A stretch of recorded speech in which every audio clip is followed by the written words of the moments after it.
Welcome to EduMatch Tweet and Talk number 23. Today we're going to be talking about brushing the dust off those teaching classics and updating them so that they are relevant for classrooms in 2015. So follow along with us on Twitter with the hashtag EduMatch. Check us out at edumatch.education. And today we have a wonderful moderator rejoining us. We have Dorian Roberts, and we have a wonderful panel as well. So I'm going to go ahead and kick it over to Dr. Dorian Roberts. So welcome back. Hey everybody, welcome back to another wonderful segment of Tweet and Talk with EduMatch. Today our topic is about the educational teachers books that we started off with and helping us with classroom management, instruction, you name it, during our survival of our first year of teaching. And it started up in a conversation in EduMatch, and we wanted to continue it on Tweet and Talk. And one of the most, I guess you want to say, the classic that everybody kind of focused and talked about was our wonderful How to Become an Effective Teacher, First Days of School, Harry Wong. That was the tool that I was introduced to, and I would just like to go through our panel. We have Valerie Lewis, we have Tammy Neal, Sarah, and we also have Heidi Carr on our panel tonight, and just talk about what we use as a survival tool, and also what we would recommend and how would we change the classes to make it relevant today. Why don't we start with you, Tammy? What was your tool? Well, to be honest with you, I did not have a tool to start with. I wish I had. I was not introduced to the Harry Wong series, until probably about my third or fourth year of teaching. And it would have made a huge difference because I came into teaching through the private school, Christian school route. And there was not such thing as professional development in that school at all. So it was sink or swim my first 3 years. Would have loved to have had the Harry Wong book because it really did give me some tools that work. I mean, they're tried and true and they work. And that was invaluable to me when I finally did get to read it. Okay, Valerie, how about you? I would say that I actually received the book from during my student teaching years. So my mentor student teacher, she put together a fabulous bin of things that she thought I needed, from classroom supplies to that famous easy grader tool where you slide, and she really hooked me up. And back in the day where chalkboards existed, so chalk and all of that, and that book was in there on the top of the bin. And so I think for me it was definitely a valuable tool, just kind of, I don't know, it felt like the thing that you needed to walk in there or in your classroom on the first day. I felt like I knew what to do with establishing that camaraderie and morale. And so for me, it was definitely, I'm glad that she purchased that book for me. Okay, and Heidi? Hi. Good afternoon, everyone. I got the Harry Wong book my very first year of teaching, as well as during our new teacher orientation, we were able to see Mr. Wong present to us as well. But I use that book religiously still every year to make sure I have the correct steps and expectations and routines. I get nervous every year, so I always double check to make sure I still have the same routines in place, or if I should tweak anything. So I still use that book, and then in conjunction, this year I added Teach Like a Pirate to assist me with my start of the school year. Okay. Wow. So Teach Like a Pirate was one that you added to your library that you kind of enjoy. Would you recommend that for others? And could you tell us why, if you would? Yes, I would recommend that to everyone. It's a wonderful book. It's you could adapt it for elementary. I teach elementary school, and he taught high school. So there's a great way to introduce yourself and get to know your kids. My favorite part is he had an activity with Play-Doh in there, and it was fun to see the elementary kids create something with Play-Doh that represents themselves as I was walking around the room, instead of doing that all about me worksheet and they have to draw and write stuff. They got to create something that represented themselves. So that was one of my favorite activities this year. Okay, thank you. Let me ask everyone this. Is there anything, and Tammy, you said after a few years of teaching, you were able to start reading or get your hands on the first days of school. Is there any chapter in particular that never fails, that is like one of the big go-to tips in Harry Wong? Well, for me, the big go-to tip is the practice your procedures, practice your routines. Take that time at the beginning of the year or the beginning of your time with them. It doesn't necessarily have to be at the beginning of the year. If you're one of those teachers that come in the middle, start where you are, practice those routines. And it may sound silly and it may feel silly to have your kids practice lining up to go to the cafeteria or to the library, but you know what? In December or January, when you're still trying to figure out what to actually teach, those routines will help keep your classroom a little more controlled and a little less chaotic. So that, to me, is my big, and I cannot remember what chapter it was. My copy is actually at school, where I keep it, and I'm on Thanksgiving break now. So, but that was the one that stood out with me, is practice those routines. Get the transitions. When we go from independent work to cooperative learning, practice those transitions of how do we get into groups so that the kids don't have to guess about that. That shouldn't be part of your learning process once you're trying to instill curriculum. So that's my big takeaway from the Harry Wong book. Very good. I can agree. What about you, Valerie? I think Tammy hit it on the head. That's my takeaway as well. My tagline is teaching it real. And my kids know who I am. Miss Lewis is going to be the same in August as she is in May. You know the routine. You know they come in, oh, Miss Lewis, can we take a break today? Y'all already know the procedure. We're in here from bell to bell. There's learning going on. There's not a day off. And so for me, I would agree totally with Tammy that let kids know who you are. Let them know your procedure. Even in your absence, they should still be able to carry on with the substitute in the same manner as though you were in that room. So yes, that's also my takeaway. Okay, very good. Jennifer is here. She's joined us. Jennifer, we are really at the part now where we're talking about on the first days of school. What's like the biggest takeaway from the first day of school book, a chapter, or something that resonated with you? Do you have anyone in particular? I was just thinking of, he talked about greeting students at the door and having everything set up and setting up your classroom norms those first few days and weeks of class. And I think that's important for me to get them into the routine right away. Okay, thank you. How about you, Heidi?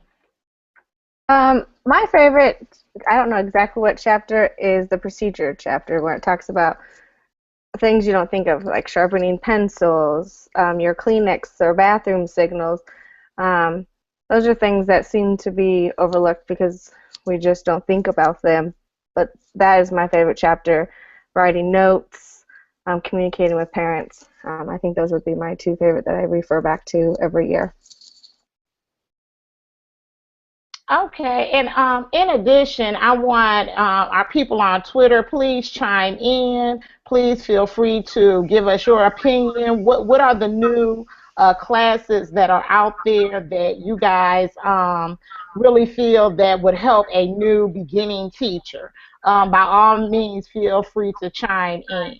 Jacqueline, welcome. We just finished talking about Harry Wong, the first days of school, and a chapter that resonated with us.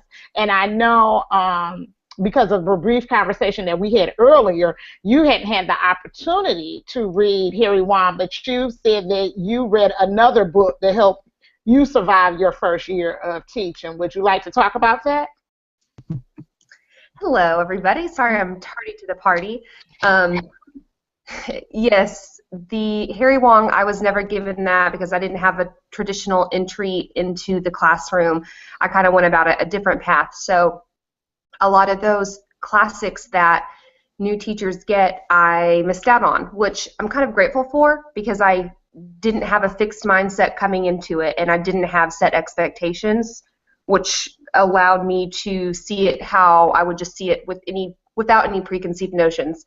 The book that I was given, though, was called The Fundamental Five, and I'm not sure if anyone's familiar with that book, but it's a book that a lot of districts down here use, and you are either a Fundamental Five or a Fun Five campus or not. The Fundamental Five are essentially ways that you can break down your classroom and your instruction to maximize engagement. It involves being in the power zone, where you're walking around making sure that you are a part of the learning, recognizing and reinforcing the students, framing the lesson so that the students know what they're doing and how they are going to show mastery, critical writing, and then FSGPT, which is frequent small group purposeful talk. And it was a benefit having access to that book and reading that going into the classroom, because I was able to kind of get a foundation of what was considered engagement and what wasn't. But what I didn't really enjoy was the small group talk was so incredibly structured, and the teacher was still the guider of the classroom. Everything was done through the teacher. She was the keeper of all knowledge and all information. She decided the structure, and it creates a teacher-led environment and a teacher-led classroom.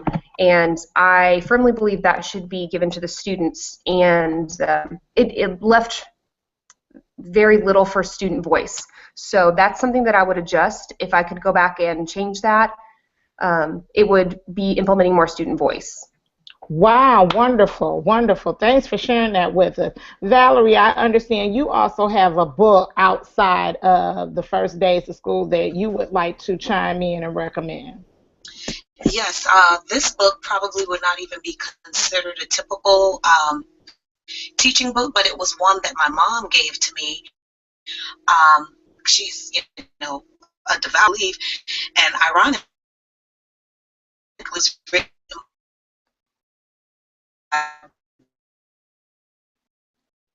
in Carson, called Think Big. Despite what we think about him as a politician, it was a powerful story. And so that allowed me to think about the dreams of my students. And as a teacher going into the classroom, knowing that that self-fulfilling prophecy that I would put on them would be what they would actually actualize. And so when she gave me that book to think big, it wasn't just for myself, but it was also for me to think big about the dreams that my students have and helping them to get there. So I would say that book was definitely instrumental in my pedagogy and my philosophy of teaching even to this day. Wow, that's very interesting. I was given that book by my aunt. That's why I find it that was very interesting, but I never got a chance to read it or to finish it. Better yet, I should say to finish it. Tammy, do you have a book that you would try to put in the survivor skills of teaching? The book that I would like to put in the hands of teachers is Drive by Daniel Pink. It talks about not just student motivation, but human motivation in general. And it really did get me to think about how I was motivating students in the classroom. It's just one of the ones that I think is extremely important when maybe the motivating the unmotivated is an issue for a beginning teacher. It's a really good book for helping with that. Okay, and we have, I'm sorry, not Jacqueline, Jennifer, do you have a book you would recommend for the survival, for a teacher survival tip, or a book that you would encourage along with maybe the first days of school? I don't know if it's a survival book, but like Tammy with Drive, that motivation for students, I think that's super important. I think Mindset is a great book to look at as far as with students when they get stuck and things like that. Sometimes we look at them and say, you know, they're just giving up or they're too lazy, and taking a really good look at, is it because they think that they can't learn it? And we have to teach them that, you know, that they have to change their mindset to a growth one where they, you know, can't learn it, they're not learning it yet. I think it's super important to get kids to realize that they're not just born with all of the things they're going to have, that they can actually work at whatever they need to get better. Okay. Thank you very much, Jennifer, for sharing that. Heidi, how about yourself? Do you have one that you would recommend? Um, yeah, I would recommend Teach Like a Pirate. And then there's one that's it's not like a must, but I know it's helped me, called Fierce Conversations. And I think it will help when you have challenging parents or colleagues and how to deal with them during challenging conversations. So I think that's important. That's something that we don't learn in undergrad on how to deal with challenging parents or colleagues. Okay, I just want to welcome Dr. Jesus. Is that how you pronounce your name, sir?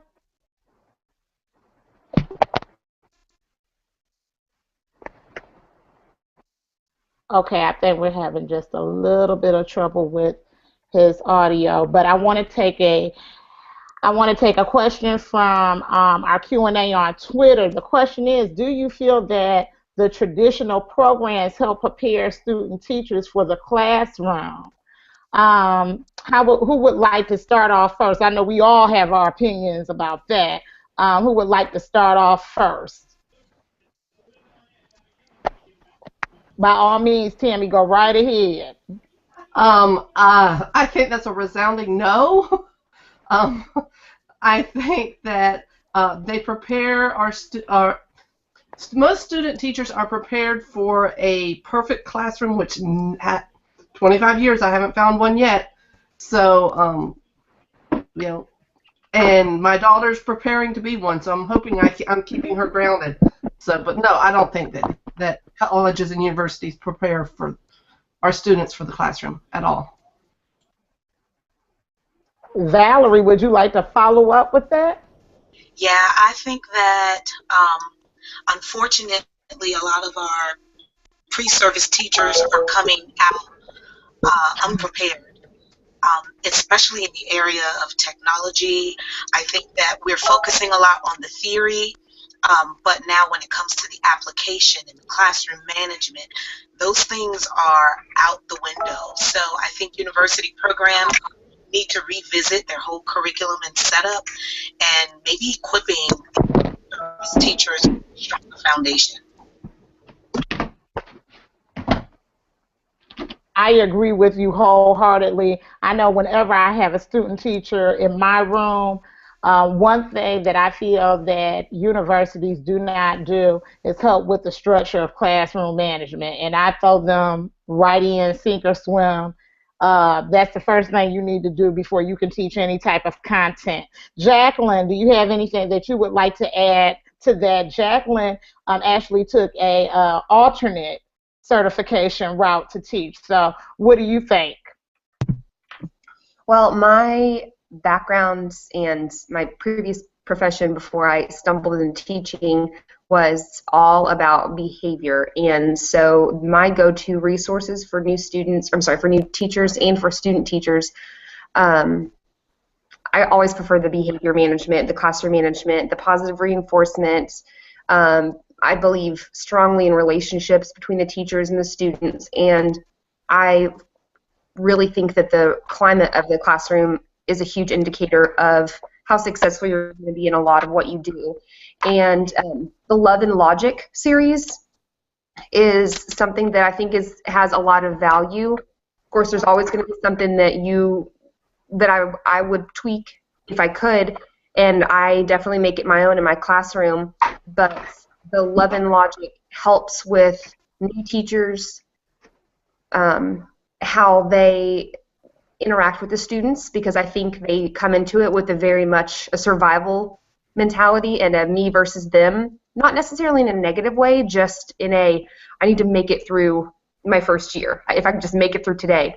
So it takes some of that survivalist edge off and lets the teachers see the students as more humans and sees their behaviors as having a purpose and is able to recognize some of those behaviors in themselves as well. So I've seen that to be pretty successful in the classroom. Heidi, what are your thoughts as well as far as preparation in the classroom as far as colleges are concerned? I think colleges do an okay service preparing us for the teaching field. However, the real life stuff that we have to do on a daily basis, I think that is lacking. We have the support on behavior management, but we don't always get the chance to dive in and learn about the behavior management system until student teaching in what is usually about like a month, maybe 6 weeks, where you actually get to run the class yourself, and those teachers have already established classroom routines. So it would be nice to be able to learn how to do that before we implement. And there's some other, I think we need to have more cultural classes and learn about different cultures and how we can interact with them, because I think that is lacking in our universities as well. So that is my 2 cents on that for now. And how about you, Dr. Jesus? How do you feel about colleges doing a good job in preparing our student teachers to teach our kids? Can everyone hear me? Yes. I think colleges are up in the air. At this point, colleges are trying their best to connect with the K-12 education. And we could see that at least in New Jersey, because the colleges are being present in the conversations around Common Core, around Park, around other testing and strategies. I've heard this other college professor talking about using rubrics, which is something that I've never heard before. And because we have a lot of adjuncts that are current educational professionals, or educational practitioners, that's another reason why we're also pushing more so in the college level towards moving towards understanding K-12. Thank you very much. I would agree with you. I didn't think about that adjunct teachers, professors actually being from the classroom and having that experience to give off to the student teachers. That's a good thought. Jennifer, any comments or suggestions along the same lines for the colleges and universities? Yeah, I think what everybody said is great. It is a good point that a lot of the professors are doctors and they have to do research at the university level, so they don't really have that classroom experience anymore. I think some of the things that we don't give student teachers or pre-service teachers experience is connecting with people. They have their supervisor, they have their supervising teacher, and that's pretty much their world along with their kids. I think we need to introduce them to ed camps, to Voxer, to Twitter early, so that they have people out there that they can connect with and throw things out to. Maybe they don't get along with their teacher that you're working with. Sometimes that's an issue. So having people out there that they can talk to and get advice from that are experienced would be a great help for them. Wow, that's a very nice roundup for what we tried to do tonight. I just wanted to thank everybody for joining panel. I wanted to thank you guys all for looking at us and participating in the Tweet and Talk, and I'm going to hand it back over to Sarah Thomas for the conclusion of our program. All right, what a great tweet and talk. Thank you so much, Dr. Roberts, for moderating that, and thank you to all of our panelists, as well as everyone participating on Twitter. So this chat will be storified, and it will also be available as an iTunes podcast within the next few weeks. So come back next week. We're actually going to do something pretty cool. We're going to do a live EduMatch on air. So people will come in, tell us a little bit about themselves, and we will try to hook them up with other educators around the world who have similar interests by going to our EduMatch database. So it's going to be a lot of fun, so definitely RSVP for that at bit.ly/tweettalk24, and hopefully all of you on the panel will rejoin us either for that or for a future episode. Anyone out there who's listening as well, you also have the invitation to be a panelist. So all you have to do is go to bit.ly/tweettalk24 and write the word panelist. And that way we'll get your Google Plus information. We'll have you all set up. Also, we have a brand spanking new EduMatch Google Plus community. So check it out, bit.ly/EduMatch Google Plus. So hopefully you can join in with us, and we'd definitely love to have you in there. Also, subscribe if you want to not miss an episode of EduMatch Tweet and Talk. We are now just wrapping up number 23, about to go into 24. So you can find all previous episodes that have been on iTunes at bit.ly/EduMatch podcast. So have a fantastic week. Everyone have a great break. Safe travels if you're going somewhere. And we hope to see you back next week. Same bad time, same bad channel.